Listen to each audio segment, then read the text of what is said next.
सर्व पत्रकार मित्रांचं मी स्वागत करतो। आज आपल्याला भेटण्यापाठीमागचं कारण म्हणजे आपल्या सगळ्यांना माहितीच आहे की यंदा महाराष्ट्रामध्ये पावसाची सुरुवात आणि आता परतीचा पाऊस इथपर्यंतचा जर काळ बघितला तर महाराष्ट्रातल्या अनेक भागातल्या शेतकऱ्यांचं सुरुवातीला खरीप वाया गेलं। अधिवेशनाच्या काळामध्ये आम्ही सगळ्यांनी विरोधी पक्षांनी मिळून सदस्यांनी त्याबद्दलचा आवाज उठवण्याचं काम केलं। ओला दुष्काळ जाहीर करा म्हणून सांगितलं आणि पुन्हा शेतकरी उभा राहू शकेल अशा प्रकारची मदत करा अशा प्रकारची मागणी केलेली होती। कारण त्यावेळेस सगळी पिकं म्हणजे सुरुवातीच्या काळामध्ये कापूस असेल, सोयाबीन असेल, इतर वेगवेगळी पिकं खरीपातली असतील ती सगळी वाया गेलेली होती, कुजून गेलेली होती, सडून गेलेली होती, नासून गेलेली होती। आता त्याच्यानंतर पुन्हा परतीच्या पावसाने अक्षरशः धुमाकूळ घातलेला आहे।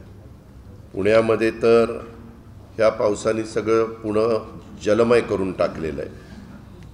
मला सकाळपासून मी माहिती घेतोय अनेक भागातले धरणं भरलेली असल्यामुळं आणि त्याच्यात काय जलसंपदा विभागाचं 15 ऑक्टोबरपासून ते केटीवेरला गेट टाकतात, त्याला फळ्या टाकता म्हणू शकता, गेट टाकता म्हणू शकता।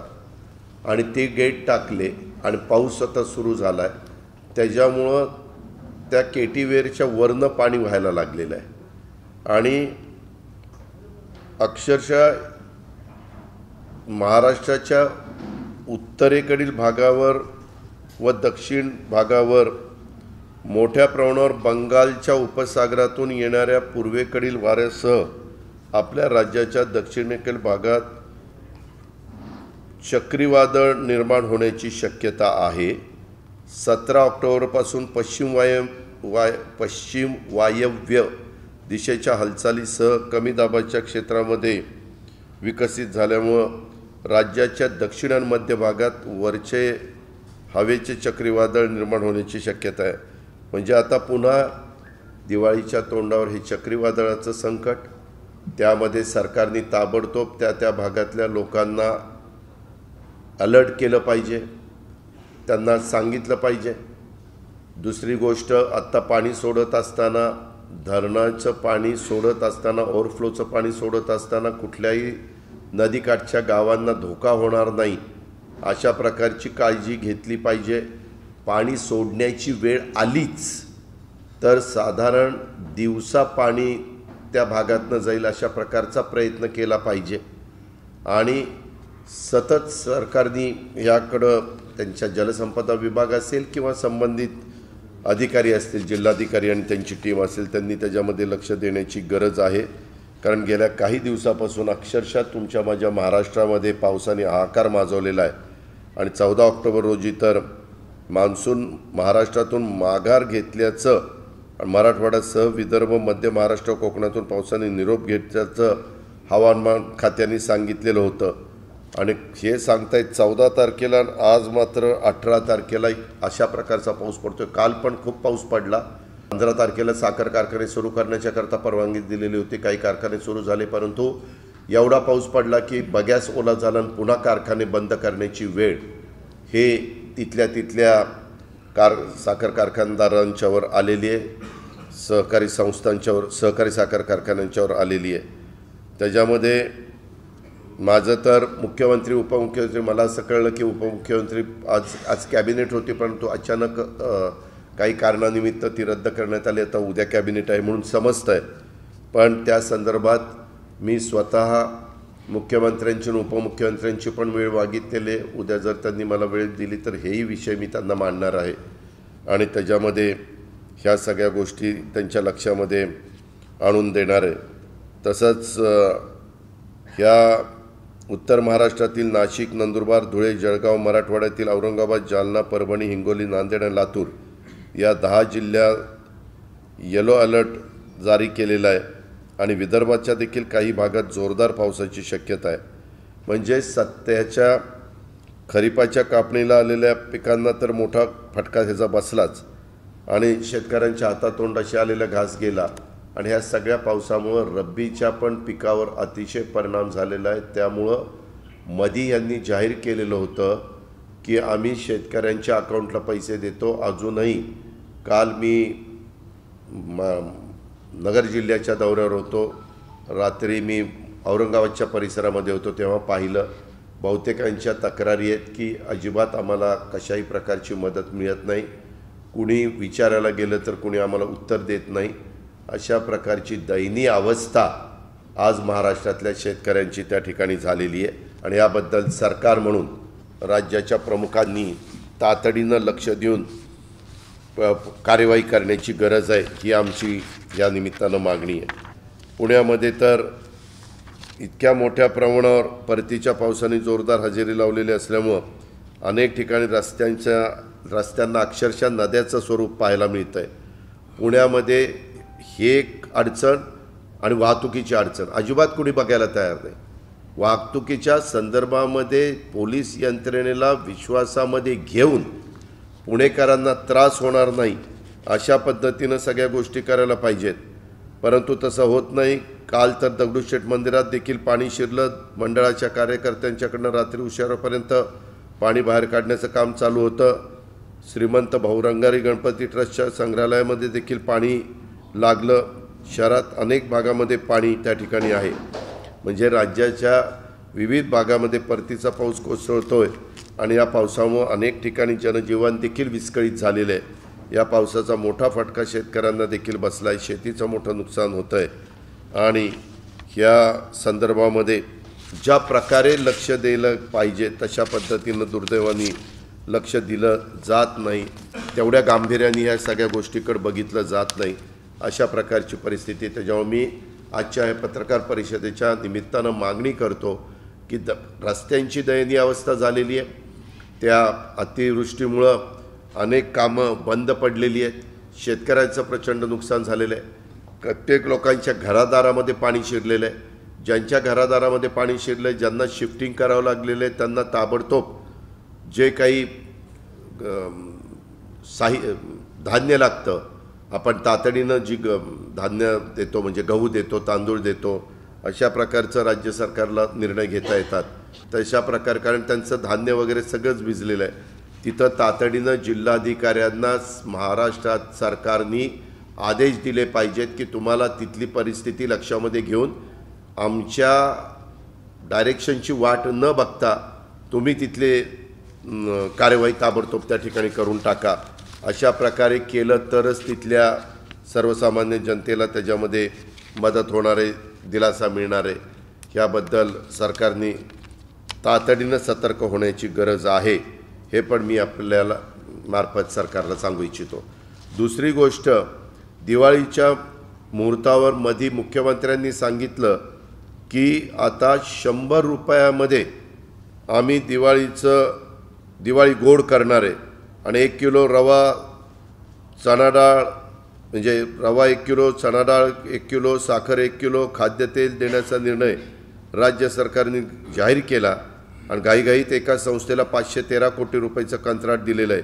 आता दिवाळी आली तोंडावर, अजून काहीच कळत नाही आहे की किती माल मिळणार आहे। 100 रुपये ज्यावेळेस नागरिकांनी त्याच्याकरता द्यायचे आहेत त्यावेळेस सरकारने किती त्याच्यामध्ये भरणार आहेत, कारण दिवाळी हा सगळ्यात तसं बघितलं तर सर्वांचा आवडताच सण आहे आणि फराळाचे पदार्थ काही जण बनवतात, गृहिणी स्वस्त धान्य दुकानामध्ये 100 रुपयात मिळणारा आनंदाचा शिधा घेण्यासाठी पोचत आहेत, परंतु 100 रुपयामध्ये रवा, चणा डाळ, साखर, तेल जाहीर केलेलं असलं तरी अजूनपर्यंत कुठल्याही दुकानामध्ये तशा प्रकारचं शिधा पोचलेला नाही आहे, ही वस्तुस्थिती आहे।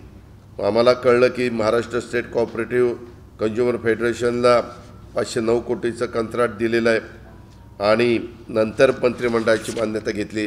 अर्थात सरकारने काय करावं आणि काय करू नये हा त्याचा प्रश्न आहे, परंतु पारदर्शकपणे हे साहित्य रिझनेबल दरामध्ये हे त्यांना मिळालं पाहिजे किंवा काही पैसे सरकार स्वतःच्या तिजोरीतनं भरणार असलं तरी त्या पैशाच्या संदर्भातले पण रेट त्या शिधाचे व्यवस्थित त्या ठिकाणी असले पाहिजे। अजून मला ते रेट मिळाले नाही, परंतु त्याच्यात काहीतरी गौडबंगाल आहे असं दबक्या आवाजामध्ये चर्चा त्या ठिकाणी चाललेली आहे। त्याचबरोबर आता हे सरकार येऊन 100 दिवसाच्या पेक्षा जास्त दिवस झालेले आहेत, तरी पण ठीक आहे, 9चे 9 दिवस असतात, आम्हालाही समजतं, तरी ह्यांचे लोकप्रतिनिधी कसं आपण बोलावं, कसं वागावं त्याचं अजिबात तारतम्य यांना राहिलेलं नाही आहे।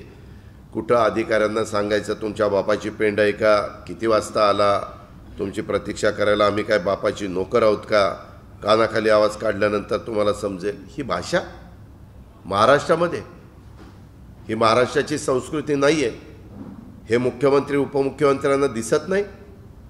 ह्याच्यामध्ये एवढ्यावरच नाही, काही तर मंत्र्यांची अर्वाच्य भाषेत संवाद साधनाच्या ऑडिओ क्लिप व्हायरल झाल्या। त्यामध्ये कळलं पाहिजे की खरोखरीच त्यांचा आवाज आहे का नकली आवाज कुणी काढला। कदाचित मंत्र्याला बदनाम करण्याच्याकरता कुणी कारस्थान रचलंय का हेही तपासा, आणि तसं नसेल तर मंत्रीच जर काम नाही करे तुम्हाला काही सणासुदीचं दिवसभरातनं 500 फोन लावता, काही करत नाही, मी रद्द झाली ती परीक्षा रद्द केली, फोन ठेव, ही भाषा। एक रोजगारी वाढलेली आहे, महागाई वाढलेली आहे, नुसत्या घोषणा चालल्यात की आता पोलीस भरती होणार आहे, आता ही भरती होणार आहे, ती भरती होणार आहे, तरुणी आशेनी कुठेतरी आता त्या विभागाच्या मंत्र्यांना फोन करण्याचा प्रयत्न करतायत, तर ह्यांचे ही भाषा, त्या फोनवर ही अशा प्रकारची उत्तरं, ह्याच्याकरता यांना मंत्रिपदं दिलीत का काय केलं आहे ह्याचंही उत्तर मुख्यमंत्र्यांनी त्या ठिकाणी दिलं गेलं पाहिजे। असं बऱ्याच जणांच्या मध्ये तर एका मंत्र्यांच्या स्वतःच्या इन्स्टिट्यूटमध्ये हॉस्टेलमध्ये मुलीवरच बलात्काराच्या संदर्भातल्या काही गोष्टी, म्हणजे तशा प्रकारचा त्याच्यावर अन्याय होण्याच्याबद्दलच्या काही गोष्टी पुण्यामध्ये घडल्या। हे बातम्या सतत येत आहेत, त्याच्या संदर्भामध्ये सरकारने लक्ष दिलं पाहिजे, मुख्यमंत्र्यांनी लक्ष दिलं पाहिजे, यांच्या आमदारांनी तारतम्य ठेवलं पाहिजे। कुठल्याही परिस्थितीमध्ये कायदा हातात घेण्याचा अधिकार सरकार यांचा आला म्हणजे काय, कायदा यांच्या लोकप्रतिनिधींना हातामध्ये देण्याचा अधिकार हा कोणी त्यांना त्या ठिकाणी दिलेला नाही आहे। याची पण नोंद ही सरकारने या निमित्तानं घेतली पाहिजे। मध्ये 15,000 मराठी शाळा बंद करण्याचा घाट अशाही प्रकारची बातमी आलेली होती, त्याहीबद्दल सरकार नक्की काही सांगेना, कारण कमी पटसंख्येच्या नावाखाली गोरगरीब वंचित दुर्गम भागातील लेकरांचं शिक्षण संपुष्टात येण्याची भीती या निमित्तानं तयार झालेली आहे। त्याबद्दल पण सरकारने स्पष्ट त्यांची काय भूमिका आहे, कारण आपल्याला माहिती आहे विशेषतः मुलं मुली शिक्षणापासून दुरावतात, कारण वस्ती वाडी तांड्यावर दऱ्याखोऱ्यातील दुर्गम आदिवासी भागातील विद्यार्थ्यांना नदी नाले ओलांडून अनेक टेकड्या पार करून शाळेत पोहोचावं लागतं, आणि या शाळेतून हजारो मुलं मुली शिक्षण घेत आहेत, आणि तिथल्या शाळा पटसंख्येच्या अभावी बंद करायचा बद्दलचे चर्चा चाललेली आहे। त्याचबरोबर अनेक ठिकाणी आझाद मैदानावर पण काही शिक्षक बांधव बसलेले आहेत, त्याच्याही बद्दल सरकार काही भूमिका स्पष्टपणे घ्यायला तयार नाही। त्यांनी केलेल्या मागण्याच्या बद्दल सरकारचं काय मत आहे काय नाही, चर्चेला त्यांना बोलवलं जात नाही। अशा अनेक प्रकारच्या घटना सध्या ह्या महाराष्ट्रामध्ये चाललेल्या आहेत, परंतु दुर्दैवाने राज्यकर्त्यांना तिथं लक्ष द्यायला वेळ नाही, अशा प्रकारची परिस्थिती आहे। काल एक गोष्ट चांगली झाली की आपल्या इथं पोटनिवडणूक होती अंधेरीच्या परिसरातली, तर त्यामध्ये जे लटके म्हणून शिवसेनेचे आमदार होते त्यांचं दुःखद निधन झालेलं होतं। त्यांच्या पत्नींना उद्धव ठाकरे साहेबांनी उमेदवारी दिलेली होती। पवार साहेबांनी आवाहन केल्यानंतर, राज ठाकरेंनी एक पत्र दिल्यानंतर भाजपनी त्यामध्ये अतिशय सकारात्मक चांगली भूमिका घेतली, त्याबद्दल त्यांचं मनापासून अभिनंदन, त्यांचं मी कौतुक करतो। कारण महाराष्ट्रामध्ये अशा प्रकारचे पायंडे जर पडले तर ते चांगलेच आहेत, त्याच्याबद्दल पवारसाहेबांनी पाठीमागच्या काळामध्ये एक नेते गोपीनाथ मुंडे साहेबांचं दुःखद निधन झाल्यानंतर ती ती निवडणूक लागली, त्यावेळेस कशा प्रकारे समंजस भूमिका राज्य सरकारने घेतलेली होती राज्य सरकारने राष्ट्रवादी काँग्रेस पक्षाने घेतलेली होती ते उभ्या महाराष्ट्राने त्या ठिकाणी पाहिलं आणि त्याच्यामुळं एक दिवाळीच्या तोंडावर चांगलं वातावरण होण्याच्याकरता ह्या निमित्तानं मदत झाली। परंतु त्याच्यातून काही जण टीका टिप्पणी करतात, आता चांगलं झाल्यानंतर कशाला शब्दानी शब्द वाढतो। त्याच्यामुळं माझं सर्वच इतर राजकीय पक्षांना आव्हान आहे की ती घटना चांगली झाली त्याच्याबद्दल चांगल्याला चांगलं म्हणलं पाहिजे, त्या संदर्भात वेगळा काहीतरी अर्थ काढून पुन्हा कुणाला तरी डिवचण्याचा प्रयत्न, उचकवण्याचा प्रयत्न हा अजिबात करता कामा नये, हे माझं स्पष्ट मत आहे। काल ग्रामपंचायतीच्या निवडणुकीचे निकाल लागलेत। आमच्याकडे जी आकडेवारी आहे त्याच्यामध्ये 1166 ग्रामपंचायतीची संख्या होती। राष्ट्रवादीला 180 जागा ग्रामपंचायती मिळाल्या, काँग्रेसला 124 मिळाल्या, शिवसेना उद्धव ठाकरे साहेबांना 151 मिळाल्या, भाजपला 252 मिळाल्या, शिंदे गटाला 150 मिळाल्या आणि अपक्षांना 86, इतर 199। असं महाविकास आघाडीला 455 आणि भाजप शिंदे गटाला 402 अशा पद्धतीनं काही ठिकाणी बहिष्कार होता, काही ठिकाणी निकाल बाकी होते, अशा प्रकारची साधारण परिस्थिती आहे। त्या आमच्या महाविकास आघाडीच्या विचारांच्या जे कोणी निवडून आले त्यांचं मनापासून अभिनंदन, इतरही पक्षातले निवडून आलेले त्यांचंही अभिनंदन। त्या सगळ्यांनीच मिळून आपापल्या गावचं कारभार पण चांगल्या पद्धतीनं करण्याचं काम करावं। लोकांनी 5 वर्षाच्या करता त्यांना निवडून दिलेले, ती जबाबदारी प्रत्येकाने अतिशय योग्य पद्धतीनं त्या ठिकाणी पार पाडावी, अशा प्रकारच्या त्यांच्याकडनं अपेक्षा व्यक्त करतो। पुन्हा एकदा त्या सर्वांचं अभिनंदन पण करतो आणि त्यांना पुढच्या वाटचालीच्या करता शुभेच्छा देखील ह्या निमित्तानं देतो। मित्रांनो, त्याचबरोबर सध्या अजून काही सरकार नक्की काय हवामान खात्याच्या किंवा चक्रीवादळाच्या बद्दल किंवा वादळाच्या बद्दल होणार आहे त्याबद्दल अजून स्पष्टपणे सांगायला तयार नाही। उद्या त्यांची कॅबिनेट आहे, खरं तर त्यांनी त्या निमित्तानं कॅबिनेट झाल्यावर किंवा त्यांना सोयीचं असेल तेव्हा त्याबद्दल सांगितलं तर जनता त्याच्याबद्दल अधिक माहितीनं जागृत राहील आणि जी काही खबरदारी काळजी घ्यायला पाहिजे तशा पद्धतीनं काळजी ही प्रत्येकाकडनं त्या ठिकाणी घेतली जाईल। मला माहिती आहे की अशा प्रकारची नैसर्गिक संकटं येतात त्यावेळेस सगळं सरकारवर ढकलून चालत नाही, काही जबाबदार नागरिक या नात्याने आपली पण जबाबदारी असते, परंतु ते कळलं पाहिजे लोकांना, ग्रामीण भागातल्या सगळ्या सहकाऱ्यांना, शहरी भागातल्या लोकांना। ही मात्र आमची तशा प्रकारची आम्हा लोकांची मागणी आहे। आणि हा आता परतीचा पाऊस पडतोय त्याच्यामध्ये अतिवृष्टी होतीये म्हणून ओला दुष्काळ जाहीर करायची पुन्हा मी मागणी करतो आणि जे शेतकऱ्यांचं नुकसान झालेलं आहे त्याबद्दल ताबडतोब जिल्हाधिकारी, कृषी विभाग, रेव्हेन्यू विभाग, ज्या कुठल्या विभागाला त्यांना जे आदेश द्यायचे असतील ते त्यांनी द्यावेत आणि त्याच्यामध्ये मदत त्या ठिकाणी करावी। तातडीची मदत करून सरकार काय करणार आहे तेही त्या ठिकाणी जाहीर करावं, अशा पद्धतीनं मी मागणी करतो। काल मला एक माहिती, उद्धव ठाकरे साहेबांचे समर्थक खासदार आहेत त्याच्यामध्ये राजन विचारे म्हणून आपल्या ठाण्याचे खासदार आहेत, त्यांनी आपल्या जीवाला धोका असल्याचं पत्र पोलीस महासंचालकाला पाठवलेलं आहे आणि त्यांची काहीतरी पोलीस सुरक्षा कमी करण्यात आलेली आहे। खरं तर त्यांच्या जीवाचं बरं वाईट झाल्यास त्यांनी सरळ सांगितलं की राज्याचे मुख्यमंत्री आणि राज्याचे गृहमंत्री आणि उपमुख्यमंत्री हे जबाबदार राहतील, असं विचारे साहेबांनी म्हटलेलं आहे आणि त्यांनी पोलीस महासंचालकांना पण पत्र पाठवलेलं आहे।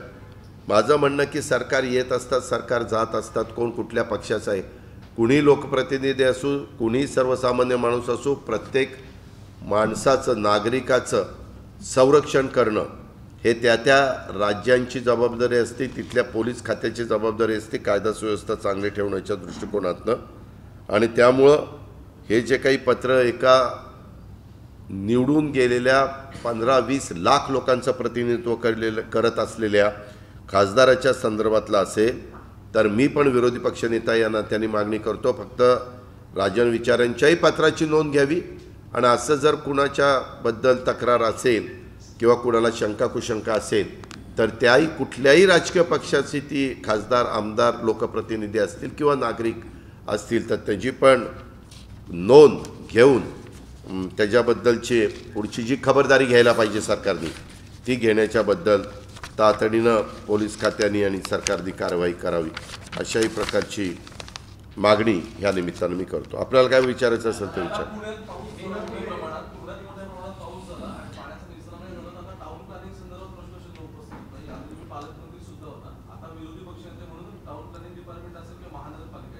ह्याबद्दल खरं तर टाउन प्लॅनिंग आणि महानगरपालिका पुण्यामध्ये अनेक ठिकाणी बिल्डर लोकांनी किंवा यांच्या लांगेबांधे असतात कॉर्पोरेशनमधल्या अधिकाऱ्यांचे आणि संबंधित बिल्डरचे, आणि त्याच्यातनं निसर्गाने पूर्वीच्या काळामध्ये तयार केलेले जे काही नॅचरल सोर्स होते म्हणजे ओढे, नाले, नद्या, इथंच मोठ्या प्रमाणावर कुठं राडा टाका, कुठं अतिक्रमण करा, कुठं लेवलिंग करा, बुजवा आणि तिथं बिल्डिंग बांधा, अशा प्रकारची परिस्थिती केली. मागे पुण्यामध्ये हेच घडल्यानंतर त्यावेळेस पालकमंत्री या नात्याने मी बैठक घेतलेली होती. त्यावेळेस भाजपची कॉर्पोरेशनमध्ये सत्ता होती.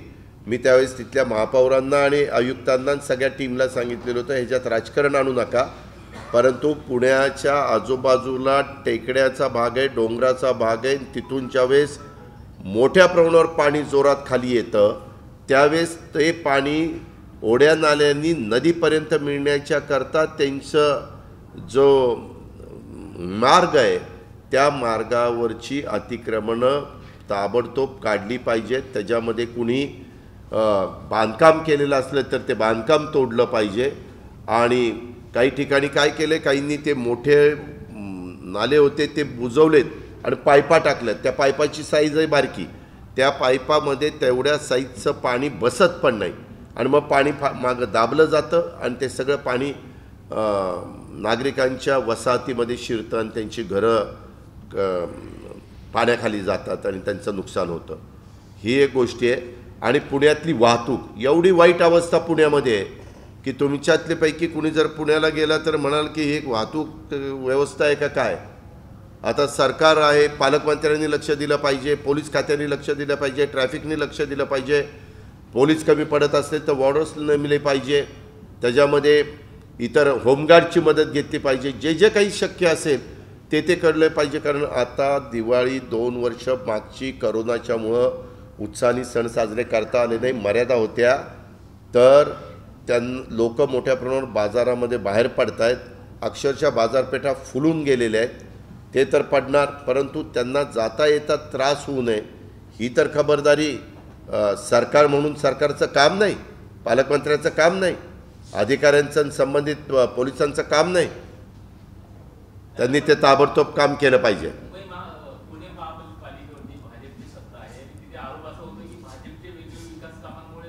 भाजपची सत्ता नाही बाबा, आता कुठंच सत्ता, सगळीकडे प्रशासक आहे.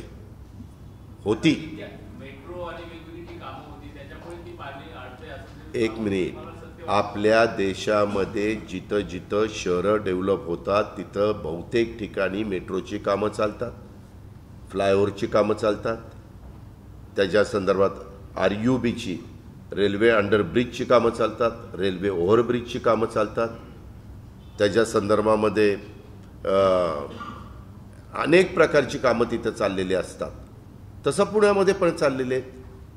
तरी पुण्यामध्ये ती चाललेली असताना ती वेळेत होण्याकरता मी 15 दिवसाला मीटिंग घ्यायचो. तुम्ही बघा, 2.5 वर्षामध्ये माझ्या मीटिंग मंत्रालयामध्ये VCवर ठरलेल्या असायच्या आणि 15 दिवसांनी आढावा घेत असताना नुसतं पुण्याचा नाही, महाराष्ट्रातले महत्त्वाच्या प्रकल्पाचा मी आढावा घ्यायचो. त्यावेळेस काय अडचणी आहेत, काय नाहीत, सगळ्या खात्याचं कोऑर्डिनेशन करणं, निधी नसेल तर तो निधी उपलब्ध करून देणं, अजून काही कोर्ट कचेऱ्या वगैरे काही असतील तर त्या सोडवणं, काही तिथं राजकीय समस्या असतील तर संबंधितांशी बोलणं, असं सगळं करून आम्ही करत होतो.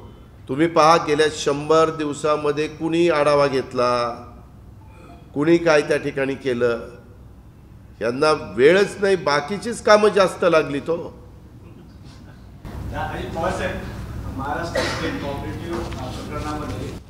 तेवढं तुला तर तेवढंच पाहिजे. हां हां बोला. एक मिनिट. हे कितीदा झालं आत्तापर्यंत? एक मिनिट. 2012ला का काहीतरी 9ला काहीतरी दर प्रत्येक वेळेस तिथं अजित पवारचं नाव येतं.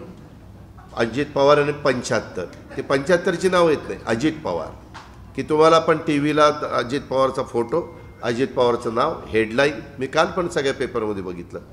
माझं स्वतःचं स्पष्ट मत आहे, त्यांनी काय चौकशी करावी आता सरकार त्यांचं आहे.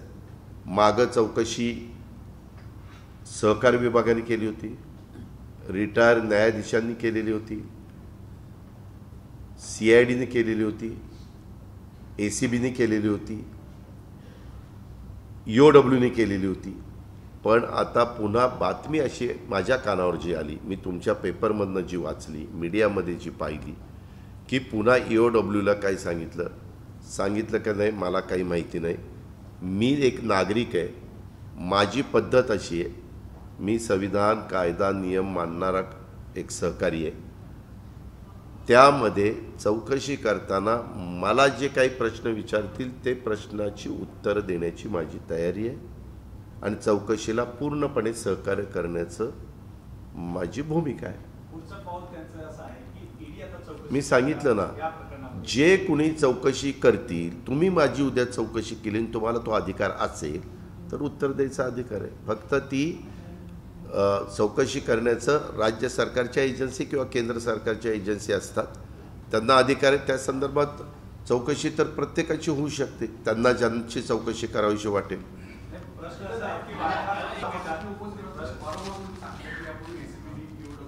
नाही, वारंवार सांगतो नाही, हे तुम्हालाही माहिती आहे, तुम्ही पण दिलेलं होतं.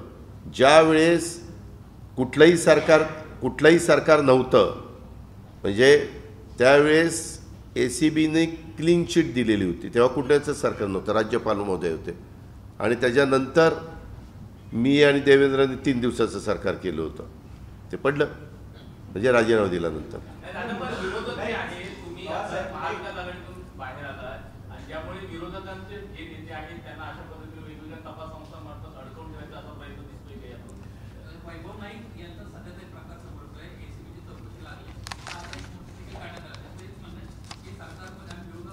मला त्याच्याबद्दल काहीच म्हणायचं नाही. जनता शहाणी आहे, जनता पाहती आहे. तुम्ही उगीच खुंटा आमच्या हातनं मजबूत करायचं काम करू नका. मला त्याच्याबद्दल कुणावर आरोप पण करायचे नाही, प्रत्यारोप पण करायचे नाही.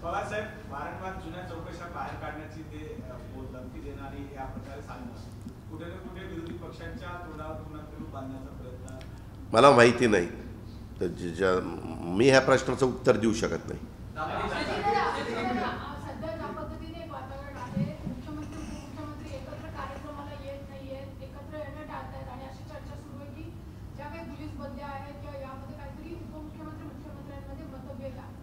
मला नाही वाटत.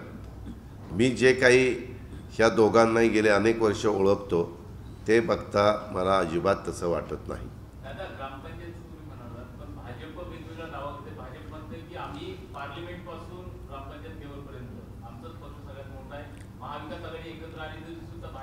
त्याबद्दल त्यांना शुभेच्छा.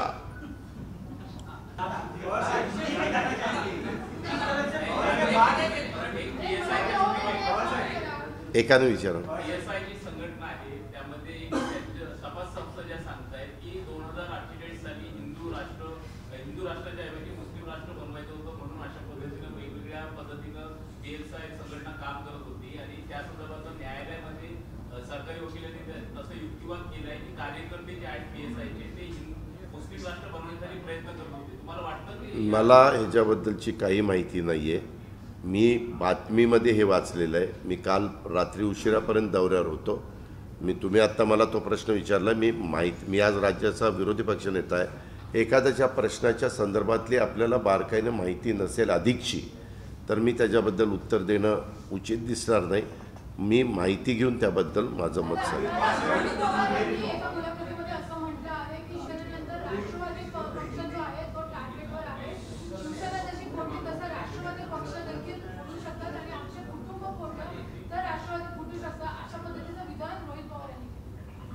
रोहितला विचारतो काय बाबा त्या विधानामागचा अर्थ काय आहे विचारतो. हे काय असं फोडातोडीचं राजकारण, फोडणं पिडणं, प्रत्येकाला आपापला पक्ष वाढवायचा अधिकार आहे. भाजपला आहे, काँग्रेसला आहे, शिवसेनेला आहे, राष्ट्रवादीला आहे, उद्धव ठाकरे साहेबांच्या शिवसेनेला आहे, शिंदे साहेबांच्या शिवसेनेला, सगळ्यालाच आहे, मनसेला आहे. त्याच्यामुळं ज्यांनी त्यांनी आपापल्या पद्धतीनं काम करावं. काय होतं, अलीकडच्या काळामध्ये कुणीतरी काहीतरी त्याच्याबद्दल वेगळं काही मत व्यक्त केलं तर आता मधी मी एक बोललो होतो की मला असं वाटतं एकंदरीतच तुमच्यासारख्याच पत्रकार मित्रांनी कुठेतरी प्रश्न विचारलेला होता की बाबा हे सरकार किती काळ चालेल. ज्या दिवशी सरकार आलं त्याही दिवशी मी तुम्हाला सांगितलेलं होतं 145चा आकडा त्यांच्याबरोबर आहे तोपर्यंत हे सरकार चालेल. मी या मताशी शेवटपर्यंत ठाम राहणार आहे. तर सांगितलं अजित पवारांनी काहीतरी त्या आमदारांच्यात असं सांगितलं तसं सांगितलं. मला काय करायचं, मला माझं काम भरपूर पडलंय. त्यांचा त्यांना लखला, आमचा आम्हाला लखला.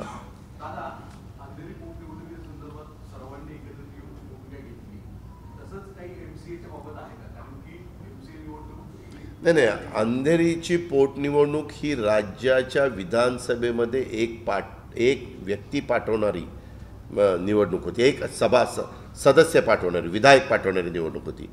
MCA अशाही बातम्या आता सुरू झाल्यात. MCA, माझं स्पष्ट मत आहे, MCAमध्ये कधीच राजकारण आलं नाही. आजपर्यंत मी बघितलं ह्या देशामध्ये अनेक राज्यातनं, आपल्या इथं MCA आहे, नंतर महाराष्ट्र क्रिकेट असोसिएशन म्हणजे मुंबई क्रिकेट असोसिएशन आहे, महाराष्ट्र क्रिकेट असोसिएशन आहे, विदर्भ क्रिकेट असोसिएशन आहे, 3 आहेत. पण बाकीच्या ठिकाणी एक असतात.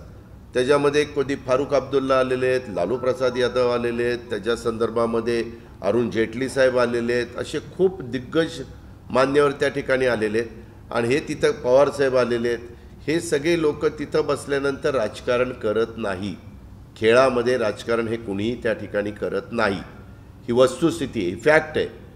उगीचच त्याला एक वेगळ्या पद्धतीचं, आता पवारसाहेब ज्यावेळेस तिथं होते त्यावेळेस पण आशिष शेलार तिथं असायचे. आता आशिष शेलार आहेत, त्याच्यामध्ये इतर पण काही सहकारी आहेत. खेळाच्या माध्यमातून बघावं सगळ्यांनी, त्याच्यात राजकारण कोणी आणू नये आणि राजकारणाच्या ठिकाणी राजकारण म्हणून पाहावं, असं माझं मत आहे.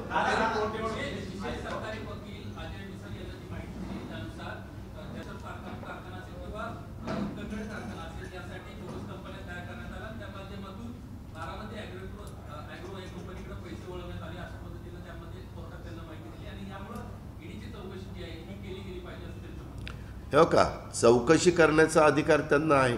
मी मगाशीच सांगितलं ना, चौकशी त्या ठिकाणी करावी.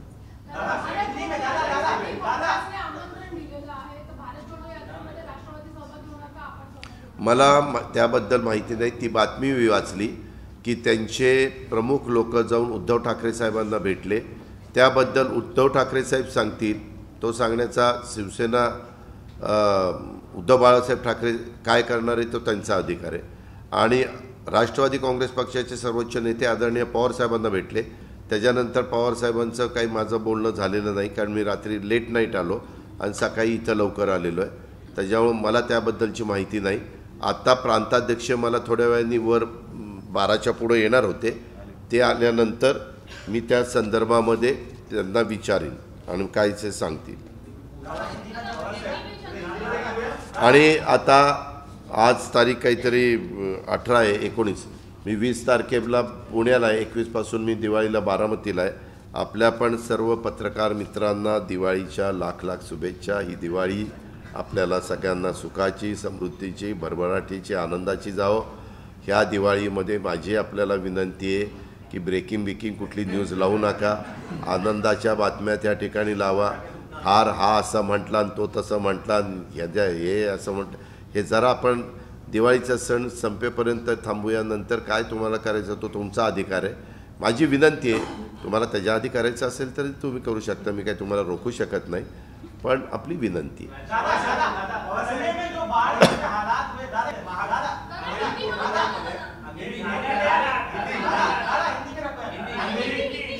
बोलो ना.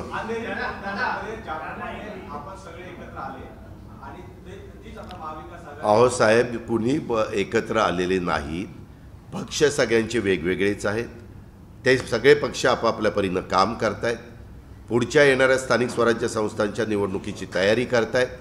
त्यामध्ये फक्त काही पक्षाच्या प्रमुखांनी आव्हान केलं आणि त्या आव्हानाला भाजपनी प्रतिसाद दिला आणि त्यांचा जो अधिकृत उमेदवार होता त्याला फॉर्म मागे घ्यायला सांगितला. एवढंच घडलेलं आहे. पक्ष एकत्र कुठं आले नाही. मग पक्ष तुम्ही म्हणला पक्ष एकत्र आले.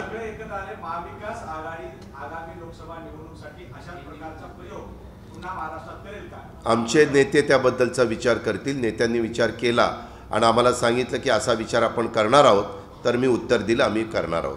त्यांनी सांगितलं नाही करणार तर नाही करणार.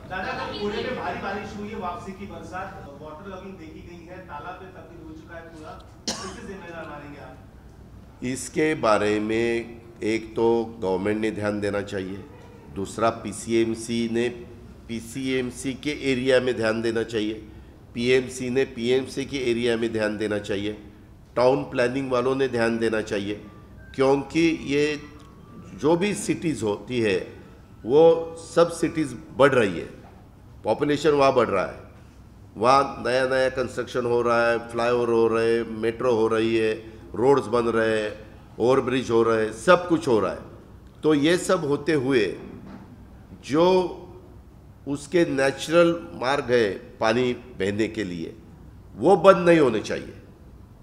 ये सब पानी जो ऊपर से नीचे आता है वो रिवर को मिलना चाहिए, फिर रिवर से वो डैम पे चला जाएगा या रिवर से समुद्र पे चला जाएगा.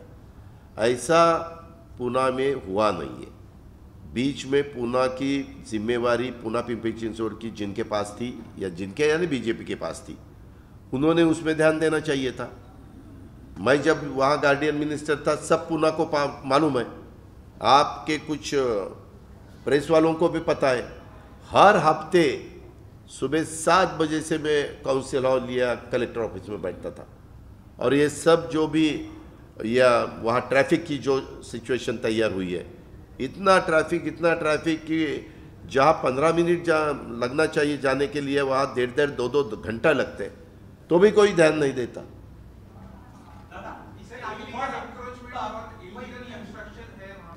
हाँ बताया. नहीं 100 दिन का सवाल नहीं उठता. तो आप बोलेंगे 100 दिन से पहले जिसका गवर्नमेंट था उन्होंने ध्यान देना चाहिए था. गवर्नमेंट किसकी भी हो, वहाँ जो ऑफिसर्स आप अपॉइंट करते हैं उनकी जिम्मेवारी है. जब आपकी बिल्डिंग किसी की बिल्डिंग हो बिल्डर की पूरी होने के बाद कंप्लीशन सर्टिफिकेट मिलता है तो ठीक तरह से देखना चाहिए कि वहाँ पानी कहाँ से ऊपर से आता है, वो पानी आने का उन्होंने कुछ बंद तो नहीं किया है, वहाँ पाइपलाइन तो नहीं ना डाली, वहाँ फिलिंग तो नहीं ना किया, ये सब देखना है. तो जिस ऑफिसर ने ये कंप्लीशन सर्टिफिकेट दिया है, जो वहाँ था जिसको अपॉइंट किया था तब का निकालना चाहिए. वो अभी रिटायर हुआ होगा तो भी उसके ऊपर एक्शन लेनी चाहिए, मेरा तो ये कहना है. और अभी भी जो कंस्ट्रक्शन चालू है उसमें मैंने एक पीएमसी पीसीएमसी का नाम लिया, लेकिन उसमें पीएमआरडीए भी आता है. अभी जैसा एमएमआरडीए अपना बम्बई में है वैसे पूना में पीएमआरडीए भी है, उन्होंने भी ध्यान देना चाहिए. ये सबकी जिम्मेदारी है. इन सबकी जिला परिषद में सिटी खत्म होने के बाद तुरंत जिला परिषद के एरिया शुरू हो जाती है ऐसे. और गार्डियन मिनिस्टर ने ध्यान देना चाहिए.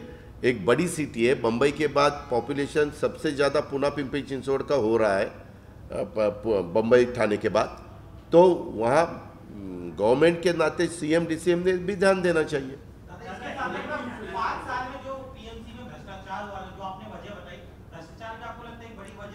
वो भी देखना चाहिए कि अगर इसका कारण अलग है, उसमें जो काम करना चाहिए था वो काम उसी तरह से ठीक तरह से नहीं किया होगा तो उसकी भी इंक्वायरी होनी चाहिए.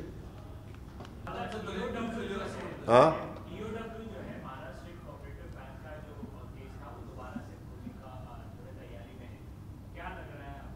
उनको इंक्वायरी करने का अधिकार है. जिनकी भी इंक्वायरी करेंगे वो उसके बारे में जवाब देंगे. मुझे कुछ पूछताछ हुई तो वो भी मैं भी उसमें पूरा सहयोग करूंगा. विपक्ष को आवाज दबाने की कोशिश लग रही, क्योंकि पुराने मामले उसके बारे में मुझे नो कमेंट्स। जैसे ही इलेक्शन नजदीक आते हैं ऐसे मुद्दे बार-बार आते हुए नजर आते हैं, कैसे देखते हैं कि इंक्वायरी वाले आप जैसे देखते हैं उसी हिसाब से मैं भी देखता हूँ। Okay, thank you.